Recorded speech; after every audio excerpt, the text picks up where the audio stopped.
And amen. So I would imagine that most of you would know this story of Israelites' battle against the Amalekites. But did you know that this happened only 3 months after Israel as a nation came out of Egypt? 3 months. And you have to understand, Amalekites, historically, it's not in the Bible, but in other historical books, they're known to be very cruel warriors. You know, United States Army, most civilized army or soldiers, they would not kill babies and women and children, but Amalekites did. Okay? And you got to imagine, I mean, these Amalekite, tens of thousands of them, okay? And these are professional trained soldiers with, javelins, swords, all kinds of weapons. And they're attacking Israelites. And these Israelite men, who were they? They were slaves. They were never trained to go into a battle to fight. And so it's kind of like any one of us, boxing against the heavyweight champion of the world. Is there anyone here who can, fight against the professional boxer and win? No. So this battle was totally lopsided. Amen? Amen. So it was easy for Amalekites to just come and wipe them out. And you have to understand, this is a total genocide. Okay, because when the Amalekites, when they come and kill, they kill everybody, all the Jews. So, the people of Jews, about 1 million of them, are facing extinction. All of them are going to get killed. And yet, God, here's my message. And yet, because God was with Israel, Israel prevails. Amen. They win. And that's my message to you tonight. I know that Sue and some of you are going to fight this political battle against the Democrats, and we're outnumbered, right? They hold, 62 seats of the assembly, and we only hold 18. But I believe in the near future, in our future, because God's going to be with you, that we will prevail. Amen. And we will take up majority of the seats in California, assembly. Amen? Amen. If God is with you, it can be done because God is God of miracles. Right?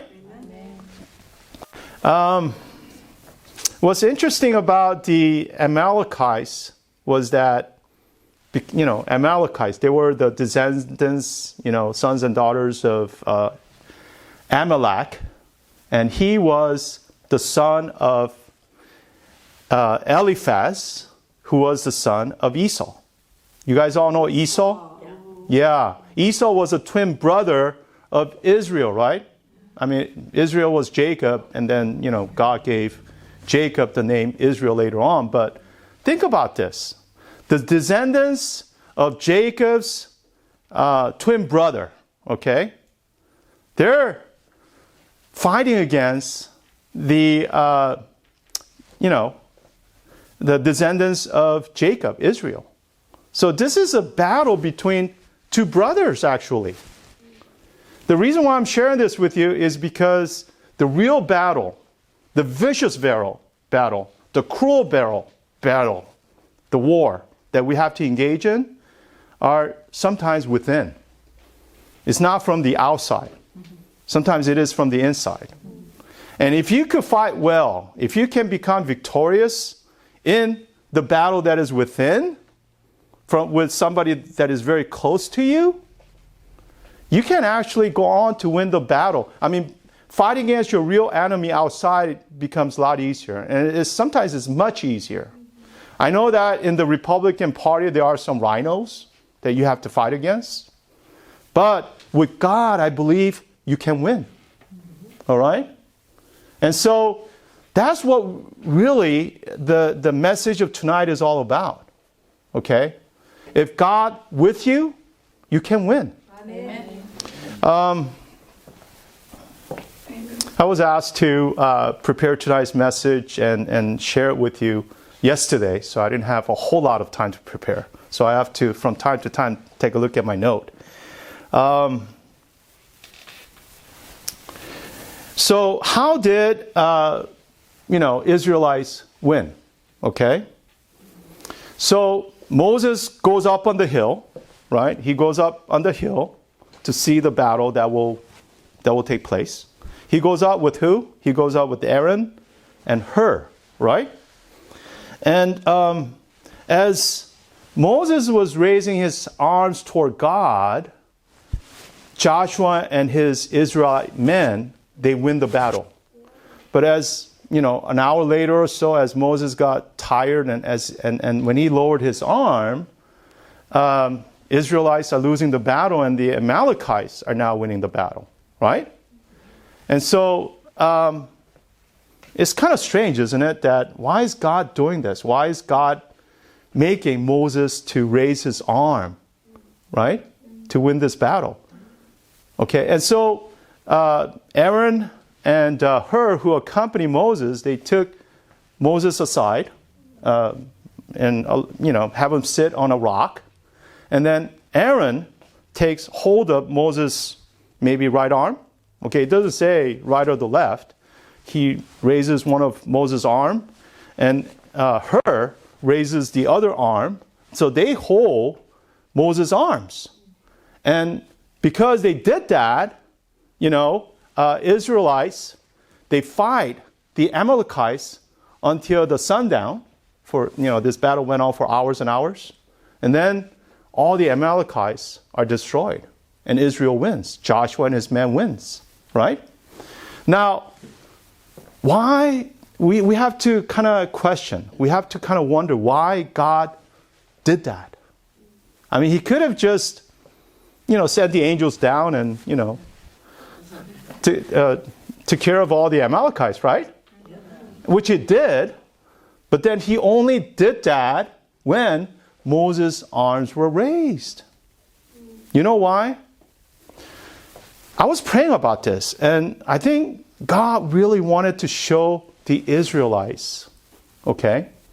Because you have to understand, Moses was up on the hill, but, and there's a battle going on, but somewhere, Israelite, all the ladies, children, older men who couldn't go out and fight, they were all watching and observing what Moses was doing up on the hill, right? And also what was going on in the battle. But as Moses' arms were raised, Israelites were winning. And so I think this was a display. I think this was a demonstration of God wanting Moses, as Moses was raising his arms and seeking God, they won, right? And all the Israelites saw this. So I think, this is my opinion, but I believe this, this is probably right. God really wanted to show the Israelites that they really have to seek God in order to win. Amen. All right? And that's the biblical truth. If you seek God through prayer and service, and as you dedicate your whole life to Him 100%, there's no battle you can't win. Amen, Sue? Amen. There is no battle before us where God cannot go before you to win if your entire life is dedicated unto God and as you seek and approach God. Amen. As you seek God, God prevails.